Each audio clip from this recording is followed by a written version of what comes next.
behalf of the democracy team, for tuning in, for zooming in this morning. The democracy team, again, being Cindy Madigan, Carol Sullivan, Marilyn Byfield, and myself, Wendy Pierce. I want to start off with a real quick, little blurb here that Carol sent me, or maybe Cindy sent me this morning, that's coming from Legal Women Voters of Maine. They say, today is Martin Luther King Jr. Day. The Voting Rights Act, a signature achievement of the civil rights movement, has to be protected, which the League stands up for through advocacy and litigation at the national and local level. Let's use the holiday to honor Martin Luther King's legacy, educate ourselves, and take action. I think that's a pretty good quote to start off with. So happy Martin Luther King Jr. Day. Just a brief reminder of today's agenda real quick. We are going to be hearing from Fair Vote Washington. They're going to present on Washington Voices today. Fair Vote Washington is a nonpartisan, nonprofit, volunteer-driven champion of electoral reforms like ranked choice voting. And their mission actually is to bring ranked choice voting to Washington State. So can't wait to hear what they have to share with us today. I think I know that Kit Muehlman is going to be our presenter. Kit, are you out there and with us? You are. Hi, good morning. Good morning. I think I know that Kit is a member of the Whatcom County League, right? Right. And she joined the League to work on voting rights, specifically with ranked choice voting. And she's also the volunteer presentations coordinator for Fair Vote Washington. And Kit, if there's anyone else from your group who's going to be sharing your presentation, if you could introduce them, that would be great. You really have until about 9:45 if you need to take that time, and we would love it. And we're hoping maybe you can allocate some of the final moments to some question and answer. Yes, that'd be great.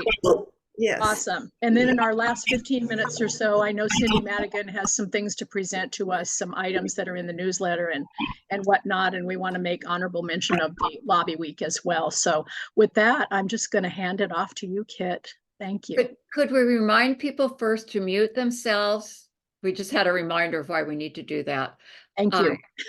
Sure that you are muted for the convenience of others. Here I go, mute again.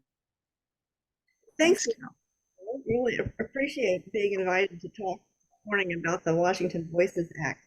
So with me this morning is Lisa Arrow, the Executive Director of Fair Vote Washington, and I will let her introduce herself as well. Would you, Lisa, tell us why you're working on ranked choice voting, please? Well, hello, everyone. Good morning. Happy Martin Luther King Day. It's just an important day for us to be thinking about the state of our democracy. Really honored to have a little time with you today. As I look at the faces and the names in the participants list, I recognize so many of you. So with apologies for those of you who are hearing just for this, multiple times perhaps, who I am and how I came to this work, I will tell you briefly that I spent, my husband and I, a couple of years, a great privilege to work in West Africa as Peace Corps volunteers a long time ago. Living under a military dictatorship gave me an early appreciation that when I came home, we lived in a democracy. I treasure that, I value that. And as I perceived it began to be under threat some years ago, I looked around for what I could work on that could be most helpful. And to me, I'm a systems thinker, something that I had encountered early in my math teaching days, my teaching middle school math students 30 some years ago. I learned about voting and different ways of voting. And I really recognized then how foundational the voting method is to the functioning of the democracy, and that there's more than one choice, more than one way to do that. So that's how I got on the ranked choice voting train, and have been happily working alongside people like Kit, and many of the others of you on this call. There's so many of you on this call who've been hard at work on democracy reforms. It takes so many shapes and so many flavors. But ranked choice voting is what we're here to talk about today. Thanks, Lisa. So we'd like to talk about ranked choice voting and also the Washington Voices Act. And I have some slides prepared. I haven't assigned these slides, so Lisa and I will just sort of have a conversation about them as we go. So can you all see this? This is about the Washington Voices bill. And so why do we need this bill? Because, well, no matter who we are, whether our race or our economic class or our political identity, we all want good elections in Washington. And there was an interesting development last summer. So last year in 2023, the Washington State Supreme Court handed down a decision that impacts election administrators and voters all across our state.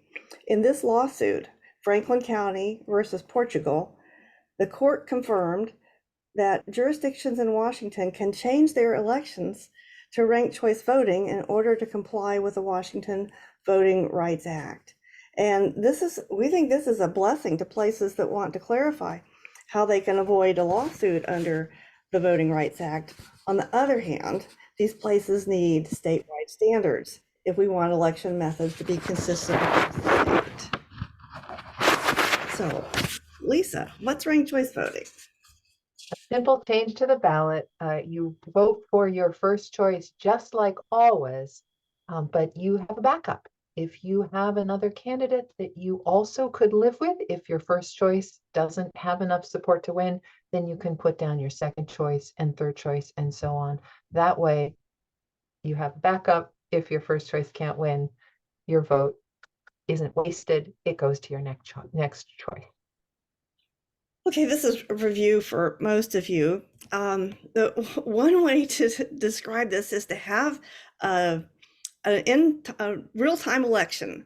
So Lisa, could you nab that that link, the cookie election? Is that possible? If not, I can. Afraid, Kit, you are more on the ball than I am this morning because I don't have the slide deck actually up. Okay. So then I will go nab the link and we will all start voting on cookies. Now the cookies are, let's see, I'll put the link in and then you can click it. The chat is, where is the chat? There it is. Chat. Okay, I put a link in the chat. And if you all in the audience will click that link, you will get a ballot, a ranked choice ballot, and you can vote for cookies. You can vote for, let's see, peanut butter, brownie. You can vote for chocolate chip, or what's the other one? Lemon. Lemon shortbread. Shortbread. Thanks. So is anybody having any trouble getting that ballot to come up? Is anybody having trouble thinking about which cookie you prefer? So make your first choice selection in the first column and your second choice in the second column and so on. And then you push, when you're done, you push the blue submit button and come back to the main Zoom link here. And do I see any votes coming in? I do. I see votes coming in. That's great. Okay.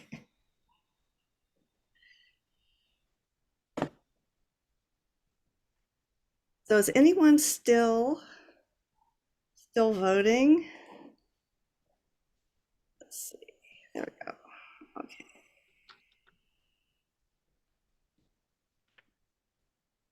Does anyone need more time? There's something in the chat.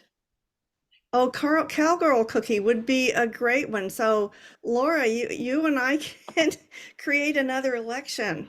We don't quite have the option to take nominations, but wouldn't that be fun? All right, let's see if I can get back to where I want to go. All right, we have votes in, and I'd like to show you how the election went. So is that going to work? No, that's not working. Why isn't it working? There we go. All right, can you all see that? So we've been using this election for a little while. There are a lot of votes in here. We didn't stuff the ballot box, but so here we go. With your votes included, we're looking at the first choice ballots. This is the total of the votes people marked in their first column. So Brownie got 83 first choice votes. Oatmeal chocolate chip got 27 first place votes. Peanut butter. Yeah, 79 votes, but All right. 20%, yeah. Thank you. Sure. And right, I'm not an auditor, clearly. Lemon shortbread got 19% or 55 votes. So in ranked choice voting, in this single winner version, we're looking for a candidate to get 50%, and that's represented by that dotted green line on the right. So Brownie got 29%. But do we have a winner? No, we don't have a winner in the first round because no cookie got 50% plus 1 votes or a majority. So in ranked choice voting, what we do is we eliminate the last place candidate, lemon shortbread, but those voters get to have their second choice counted. So the brownie voters, chocolate chip and oatmeal peanut butter voters, their first choice count still counts. So if you want, you can look at where your first choice is and imagine you're standing in line with the other voters for your cookie, and only the lemon shortbread first choice voters are going to walk over to their second choice. I'm going to click the button and see what happens in the second round. And the lemon shortbread voters split fairly evenly on their second choices. We still don't have a 50% winner, so we're going to eliminate the old-fashioned peanut butter as a candidate, but not the voters. So the people who are standing in this line for old-fashioned peanut butter get to have their next choice counted. The peanut butter first choice voters will go to their second choice. The lemon shortbread are going to have to go to their third choice, but it's not their last choice. So they're still getting a say in this election. Let's see what happens in the next round. Whoa. Yeah, a little bit of an upset. So now we see if we had just had brownie and chocolate chip, that chocolate chip would have won, even though they came in second in the first round. So let's look at that one more time. I'll go back to the first round. These are everyone's first choice votes. Now we go to the second round. Lemon shortbread gets eliminated and those voters go to their second choice. We still don't have a 50% winner. Brownie has 36%, but that's pretty far from 50% yet. So we eliminate the candidate, old-fashioned peanut butter, and those voters walk over to their next choice. And there we go. Oatmeal chocolate chip won with more than 50%. Definitely more. Does anyone have any questions about that? How that went? Yes, we have a question in the chat. Oh, Carol, go ahead and ask your question. Well, I just wondered why is it so important to have that 50%? I mean, I can think of elections where someone wins with like 39% of the vote. What's so important about that 50%? We can really put it back to all of us. If we're trying to pick one winner, which is what we're doing here, Does it really make sense in a democracy that more than half of the people didn't want the winner to win? That would seem to be a bit counterintuitive. So we have, I think you'll find broad agreement in this country when you're talking to people about voting and elections, that if somebody's going to win an election, they should have more than half of the support in the community for that single winner race. So, and what a lot of people don't know is that it absolutely happens all the time in our country under our current system, that people win elections with less than half the vote. That's in a bit almost the shocker. Get Yeah. back to you. Yeah, if you can get the opposing side to run a lot of candidates and split their vote, that's a winning strategy. That's We also, oh, sorry. We also have Alexander with her hand up. Yeah, thank you. So my question is, Washington State does a top 2 candidate primary with a general election runoff. So on the general election ballot, there's no more than 2 names. Right. So how would this replace the system that we already use in Washington? That is such a good question. Let me try to address it fairly quickly, and then definitely come back again at the end of the presentation if you feel like we could spend a little more time on that. So the first thing is just to say that here in Washington, absolutely, yes, our top 2 system ensures that in November, and in that general election in November, the winner will have more than half the vote, because we don't allow more than 2 choices per race, right? So there's a cost, right? So we see races, for example, in Washington State all the time where both candidates are, for example, from the same party. You know, how do the voters feel about the range of choices they get when there's, you know, when we're limiting to 2? The other is that we, in some ways, create, if you will, an artificial sense of, oh, well, but there's a majority behind that candidate, because what we do at the primary level, after the August primary, we severely restrict the field in some cases to 2. In the case of the Washington State governor's race last time around, there were 36 candidates on the primary ballot, and we narrowed the field to just 2. Whenever that happens, and in that particular race, what I'm about to say did not happen, but it frequently is the case that the top 2 vote getters that go on from August to November, between them, didn't even have half the vote.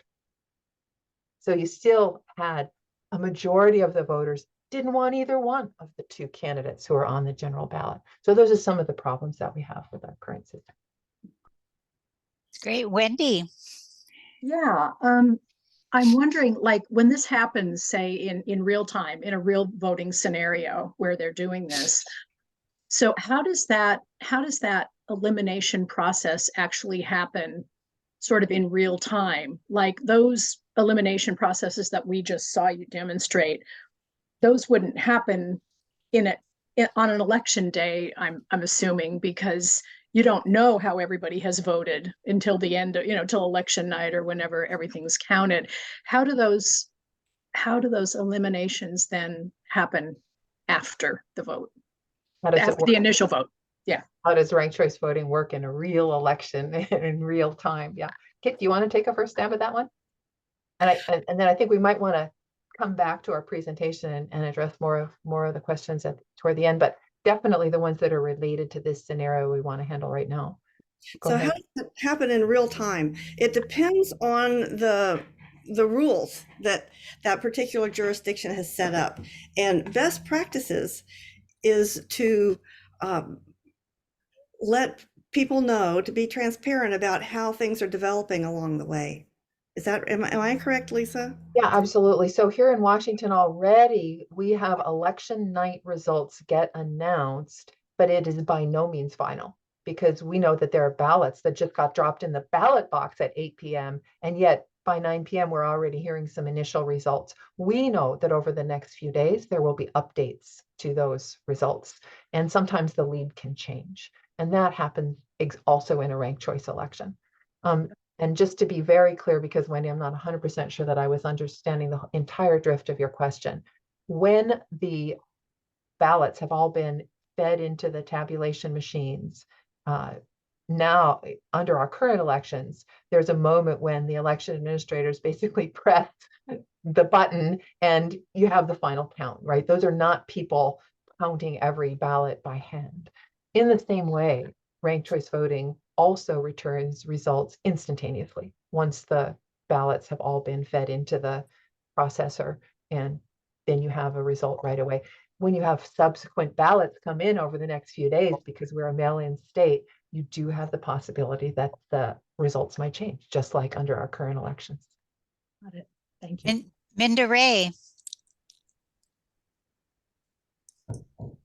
Thank you. I have a a question that relates to how we instruct voters on this process.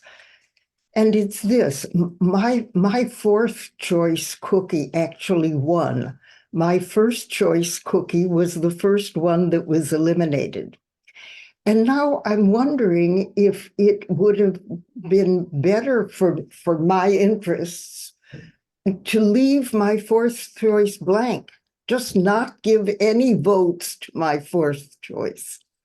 How does this work? There is strategy in ranked choice voting, absolutely, just like in any other voting method. Right now, under our current strategy that you all as league members, you are, I know, long-time voters, you've been voting for a long time. So you probably don't even think twice about, you've got a long ballot, that ballot for governor, for example. Let's say you, let's say you actually liked, maybe your neighbor was running for governor. You actually think that they would be great and you'd like to vote for them, but you're thinking, they don't stand a chance. I don't want to waste my vote on a candidate who doesn't have a real chance. Therefore, I'm just going to vote for one of the front runners. So you're already used to voting strategically instead of honestly. You're not going to vote for your honest first choice because that means you waste your vote. Of course, but so with ranked choice voting, if there's somebody on the ballot that I think would be awful and I absolutely don't want, do I still have to rank them? No, that is so important, so important. You only want to rank the candidates that you could live with. It's like if you're walking into that cookie shop and you see on the menu all the choices, but you just found out that your first choice isn't available. They ran out. Well, that's when you make a real decision.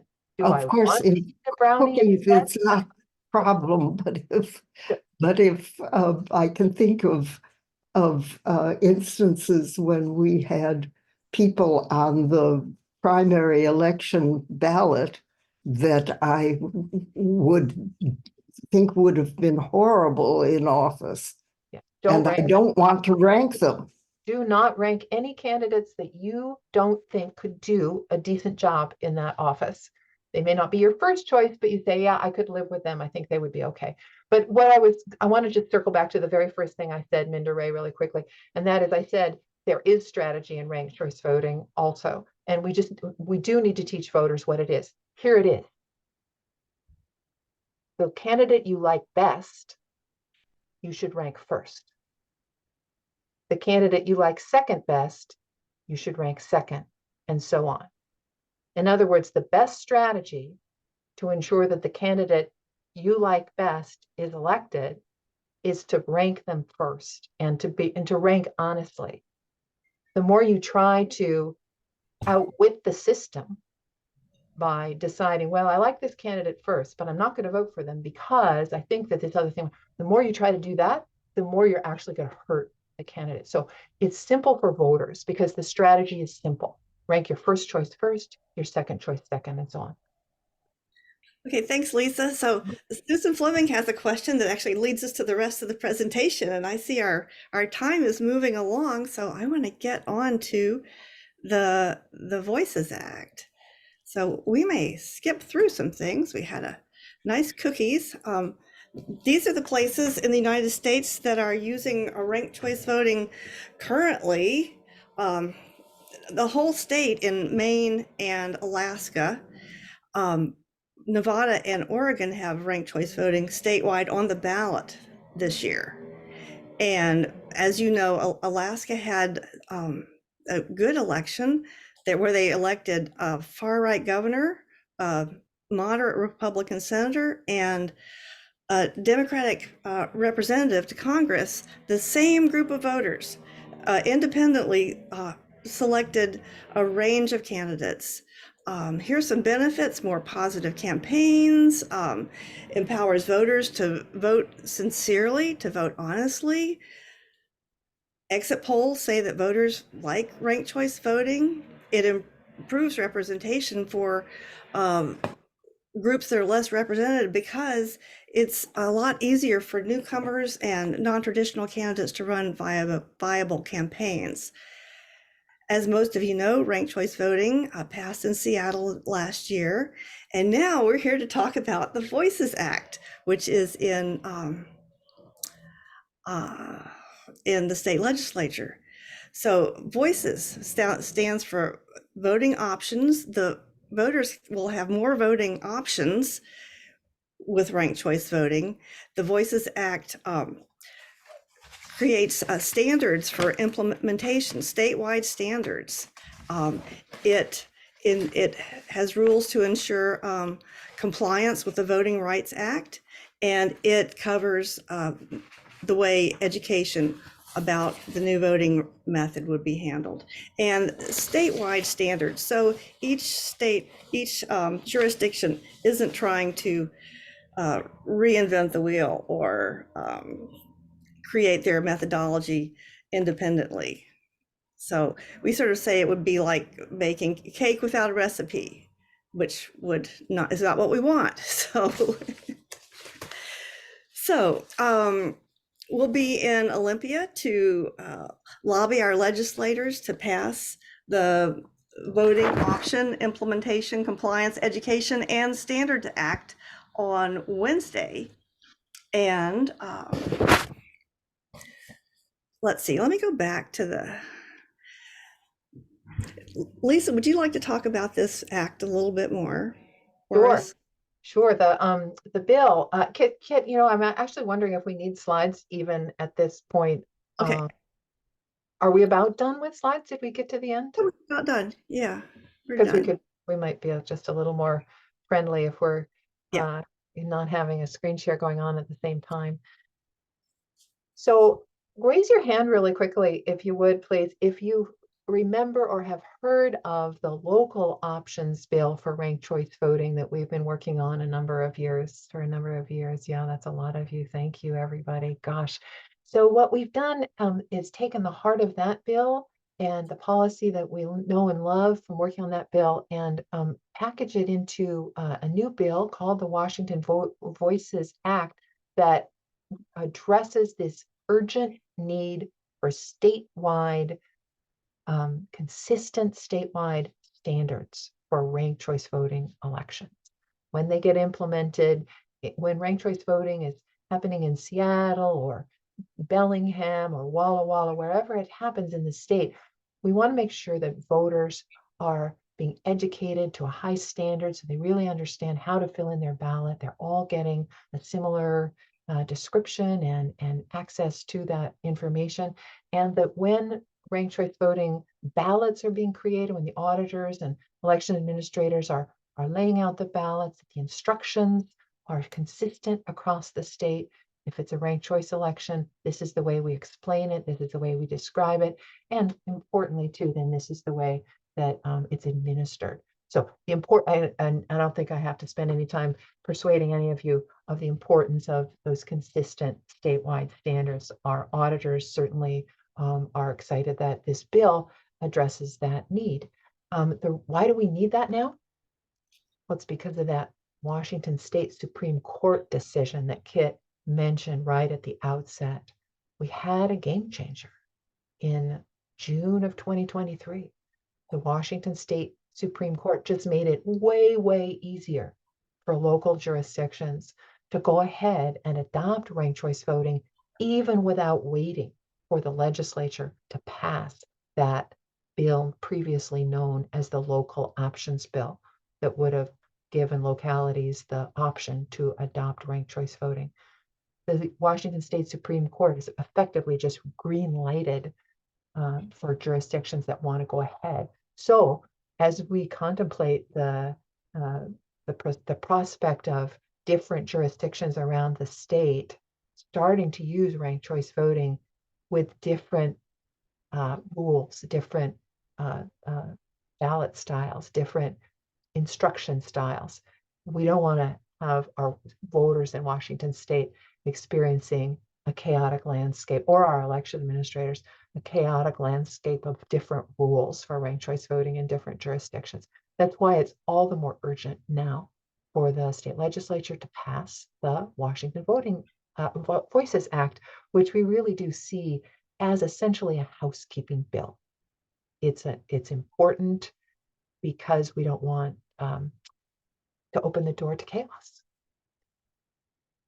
That's what it's about. Kit, would you add anything? Oh, no, that's great. And Jeannie Hobbs asked earlier, why ranked choice voting and not approval or star voting? And the Washington Supreme Court explicitly mentioned ranked choice voting, and they did not explicitly mention approval or star voting.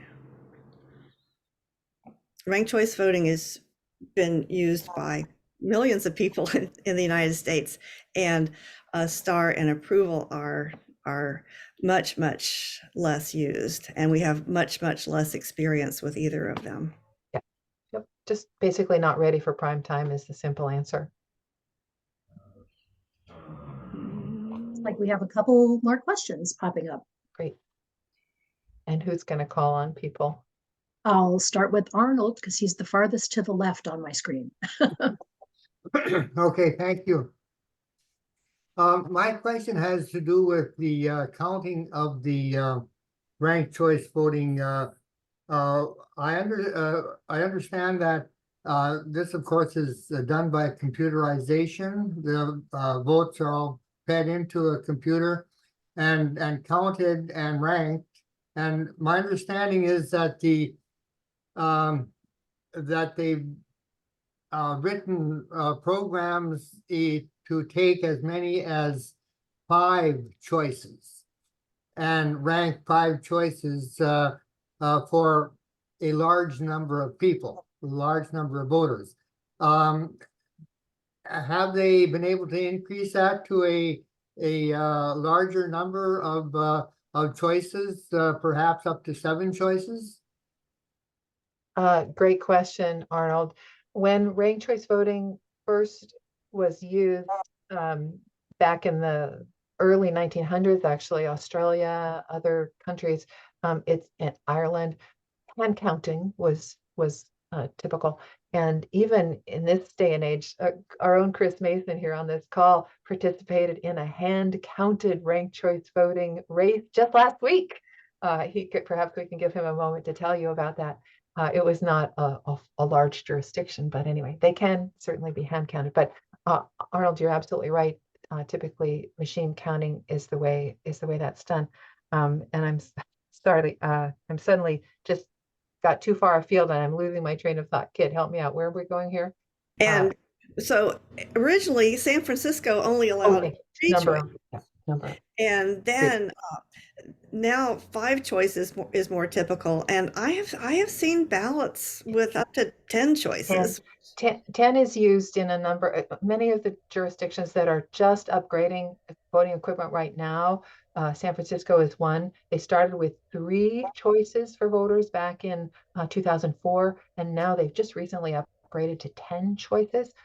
That's one of the things, Arnold, that we need in the Washington Voices Act will establish consistent standards across the state. How many choices do we want to minimize? Seattle is going to have a minimum of 5. You might think that more choices is better. For most voters, there's definitely diminishing returns, and our experience is that 5 is plenty for most people. But we certainly wouldn't object if ballot styles allowed for 10. The thing is, the more choices, though, the more layout it takes, the more space on the ballot. So it's a sweet spot, a little trade-off between the two. Does that answer your question? Or Okay, yes, it does very thoroughly. Thank you. great. And Chris, I think you were next. So, there was a question about hand counting, and Lisa mentioned that a little bit ago, but I wanted to call out the fact that Washington has a few different vendors for their tabulation software that the auditors use. They have all the computer or mechanical, ballot processing machines, and then it all gets fed into these tabulation softwares. And because coincidentally, at the same time that Seattle passed its ranked choice voting use, so did the city of Portland and Multnomah County in Oregon, and they use the same software. And down in Oregon, they are going to be doing their elections this year, I believe. And so that software will be up and running and used down there before any of the jurisdictions in Washington would be taking advantage of it. But Multnomah County's elections department and King County's elections department are working together with the vendor on processes and whatnot. So I thought I would throw that out there. That's a really great addition. Thanks, Chris. And I think I saw a hand wave. Was it, oh, Alexandra? So I did want to circle back to my original question and just ask really clearly, when this is adopted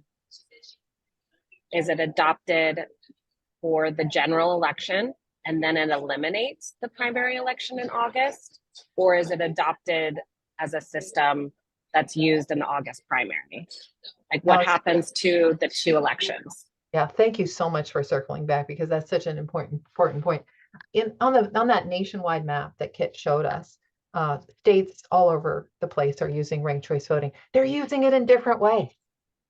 In Maine, they use ranked choice voting in their closed party primaries, right? The Democrats use ranked choice voting in the Democratic primary, and you have to be a registered Democrat to vote. Republicans do the same, and so on. And then ranked choice voting is used again for most races at the statewide level too, for a general election.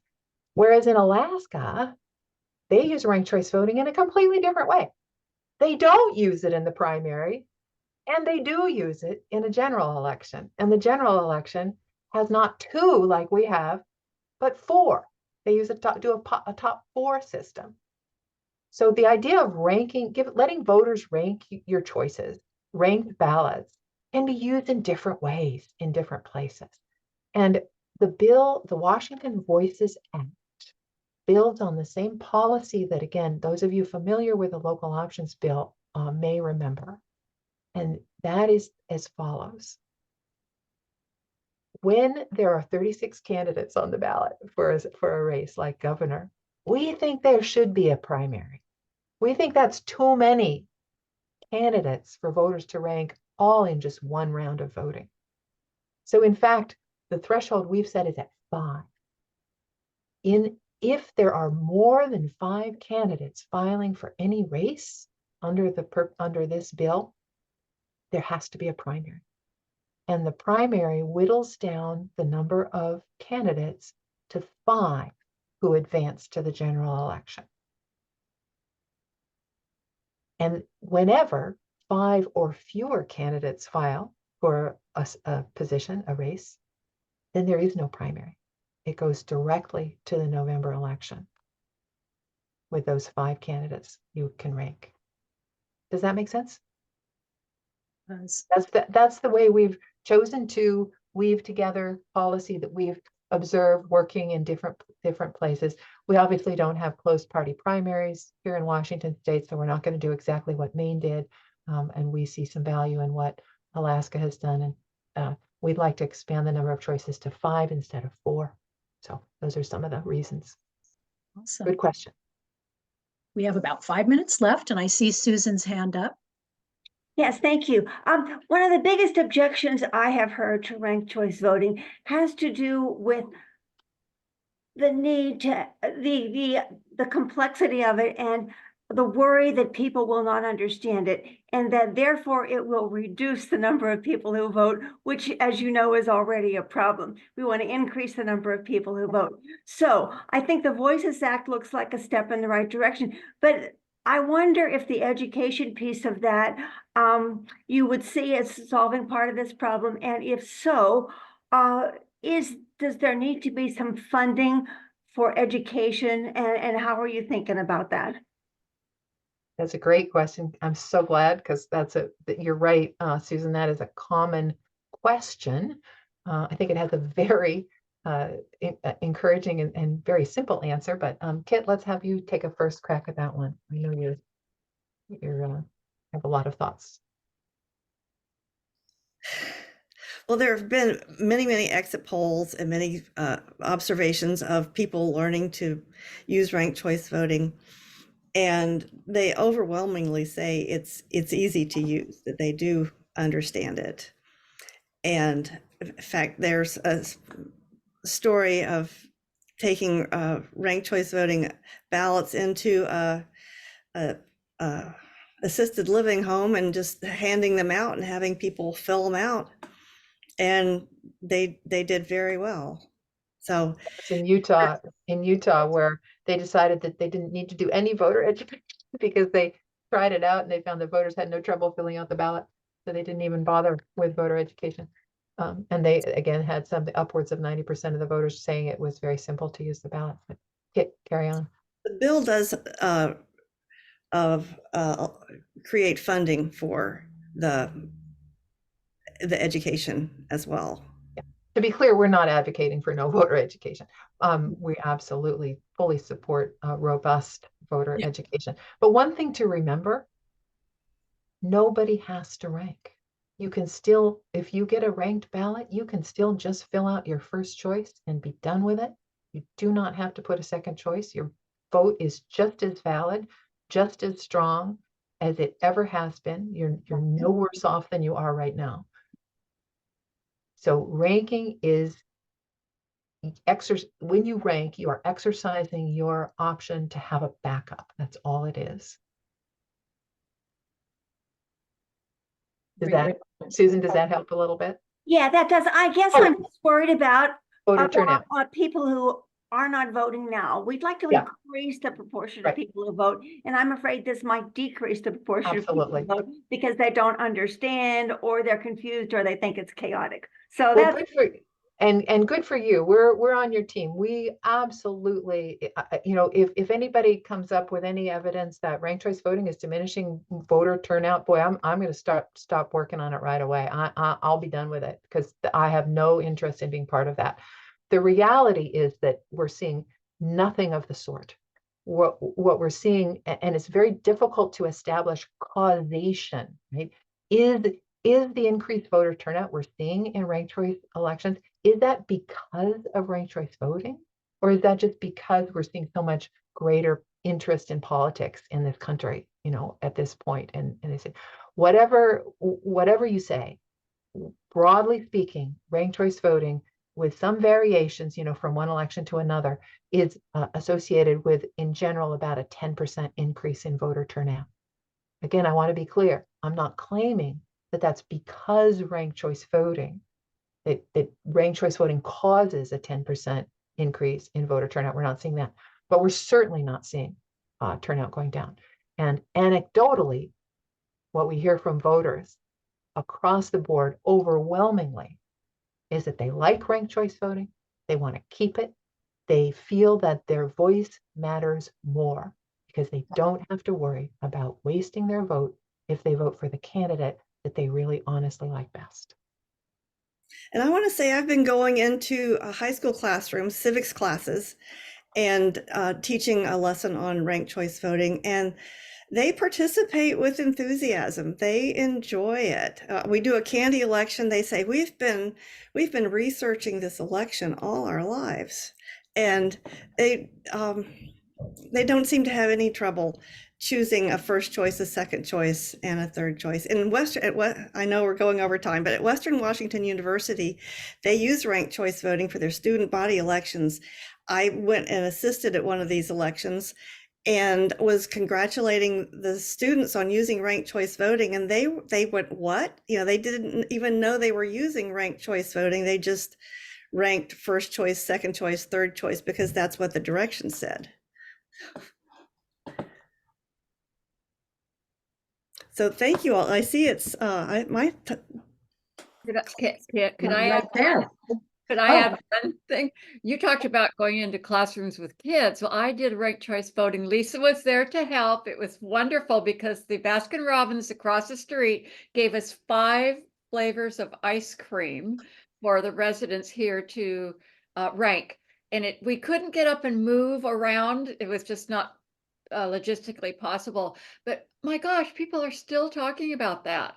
They remember and they liked it. And it was not at all difficult for this population to understand ranked choice voting. We kind of been rehearsing the candidates all our lives too. Thanks.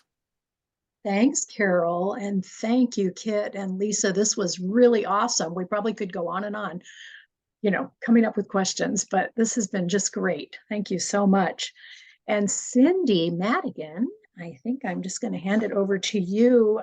You were going to show us some things on the action newsletter to act on, maybe. And also we were going to give some a shout out to Lobby Week and how to register for that. Yes, thank you. Thank you, Wendy. And thank you so much, Kit and Lisa. It's always great to have you come by and always have fresh information. And we definitely work as an ally. It's going to take a lot of people to educate voters in the League. We definitely want to be supporting that. I know the League of Women Voters Maine has done a lot of work in voter education, and they've even gotten funding specifically for that and have been able to add staff. So we're all about voter education. So we're really happy to be in on the ground floor of this exciting new legislation. All right, I am going to share my screen. I hope all of you got a chance to look at your legislative newsletter. Hopefully it came in your email box. And I will... Cindy, what if we didn't get it in our email thing? Yes. Well, later how to sign up for it? I will. Yes. One of the things that happened is it went into my junk mail. And so if that could be the case for you, so it's always good to check your junk mail. It comes out as a newsletter that goes to a lot of recipients. So sometimes email filters will treat it differently than a regular email. And yes, there is a way to register for getting on the newsletter. One thing too I wanted to bring up with people is that every action, whenever you do get a newsletter, I'll show you my email, you'll get a newsletter and it'll say, unsubscribe if you don't want to receive any more emails. Please don't do that. I mean, I know sometimes there's a lot of emails coming out and they're all about fundraising. Just delete them. You know, you don't have to read every email, but when you unsubscribe, it's quite a process to get you resubscribed. Amy works with people on it, but it's not easy. So be careful when you say, I want to unsubscribe to the League newsletter, because you won't get any of the newsletters, which there are a lot of really great ones. So I'm going to put this link in here in the chat, so you have it there. And this is the link to sign up for newsletters. And also what's really nice about it is you can subscribe, but as a member, you can also submit articles for the newsletter. So this is how you do it and when the deadlines are. So I find this is a really valuable part of my membership and a good way to keep informed and also to be an active participant. So here's the Legislative Action newsletter, and here's where you subscribe. Okay, I'm going to stop my share. I'm going to reshare my email because that's where my newsletter is in. Share screen. Share. Okay, so you would have gotten the newsletter, and last week, for those of you who are here, I talked to you a little bit about the newer format that we have. So now it's nice because we can actually see the real deal. And sorry, I'm in my email, so it's a little awkward on the screen sharing. But what you'll see is we always have at the top of the newsletter 3, possibly we may have as many as 6 action alerts. So these are the top priorities at the lobby team. When we meet on Thursday, we decide, okay, these are the ones that are the most important for members to take action on.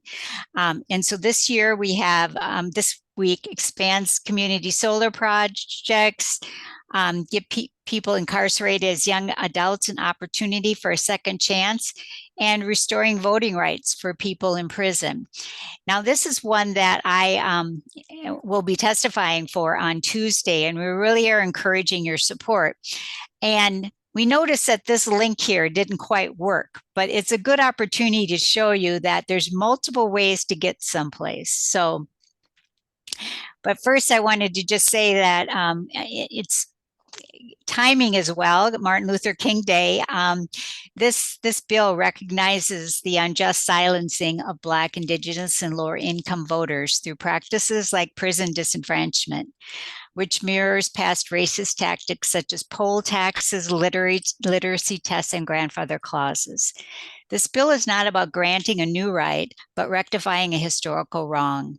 By reinstating the voting rights that were taken away for racial purposes, this legislation takes a significant step towards rectifying systemic inequalities.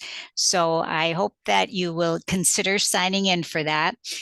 So I'm going to click on this blue link here because this blue link takes you to the bill itself.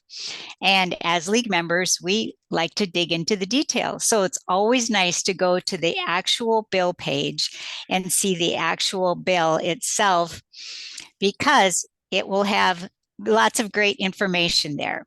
So did my screen catch up? Are you seeing the bill page? Yes, thank you, Carol, for that nod. Yes, thank you, Wendy.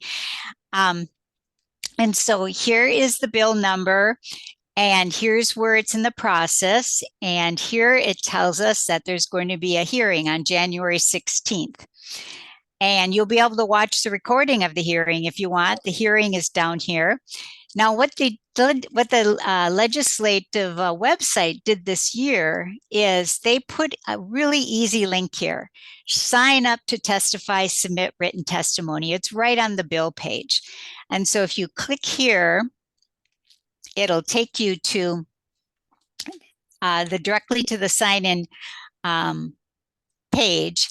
These are all the bills that are going to be talked about at that hearing. It automatically clicked this one, and you can click here to see who's already signed in to testify. And you can see I'm signing in pro to testify. And then these down here, you can see who has already signed in pro and con. And one thing is you'll see in our legislative alerts that, you might forget if you've taken action or not. But if you want to see if you have, you can type in your name here. And it does a search sort of by alphabetical, but you can also sort by name, and that will do an alphabetical sort. You could try my name if you wanted, Cindy. Okay, let's try Carol Sullivan. I think I signed in for it. Yep, there's Carol. See, you can see that Carol signed in. And I do this sometimes because I forget if I've signed in for a bill or not, especially on the ones that are not in my issue area. And so if you want to, it's right here. I would like my position noted for the legislative record. You click here, and then you fill this information in. First, you get a choice of pro, con, other. We're requesting a pro on this one. And then you fill in your name and your email. do not fill in an organization unless you are authorized to speak for that organization. So in our case, only the issue chairs for the league, actually only the president can speak for the league. However, the president has given us authority as issue chairs to speak for the league. So only put an organization in if you're authorized to speak on their behalf. And then your city, you don't need your address, your city, state, zip. And then I'm not a robot. And then that will make your position noted for the record. It's fairly easy to do. And it's very powerful because the legislators do note that is that is, thank you, Chris, for putting that link in, that is happening. And so the other thing, we're running out of time, but I wanted to make sure that if you are have the time, that you sign up for the Democracy Lobby Week. It's happening next week. It starts already. It's a virtual lobby week, goes from the 22nd through the 26th. There's programs in the evening, and that are going to cover such things as proportional representation using ranked choice voting. That's going to be the Wednesday program. And on Tuesday, it will be climate related program, and Thursday, health and social justice. And fortunately now, right on the league homepage, there's a place to sign up to register. But I'm going to put the link in to get to the registration page here. And here you go. Now, the thing is, it's really important to register as soon as possible because we're setting up meetings right now with the legislators in districts where there's registrants. So if nobody's registered, we're not going to set up a meeting. And so if you want to meet with your legislators, please do sign up, register for this event.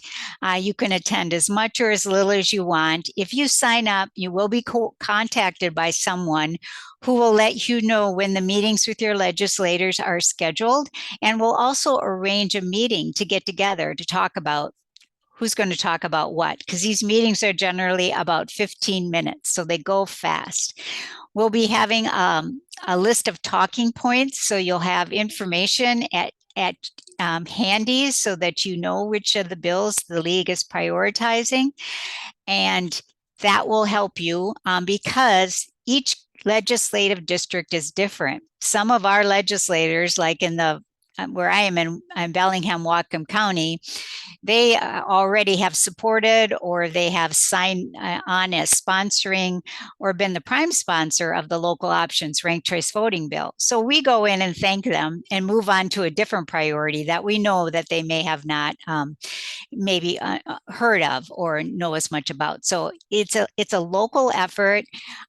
We coordinate it at the local level to give you that empowering experience of meeting with your legislators, and it's actually a lot of fun for anyone who's done it before. It's a good way to get started with that.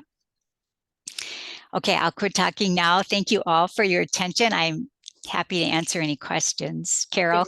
Can I just add one thing? When people go past the 3 priority bills and go down farther to the rest of the actions, and there are a lot of them, you'll get down to a whole section where the link that says here takes you to like, what? Where am I? But remember that blue bill number is the link that will get you to the page that says sign in to testify. It's a little bit more of a, you have to detour a little bit, and we'll get that changed so that next week you'll have the page to sign in on as your first choice for a click. Thanks. It's just, you just have to work at it a little bit more this week, but thank you.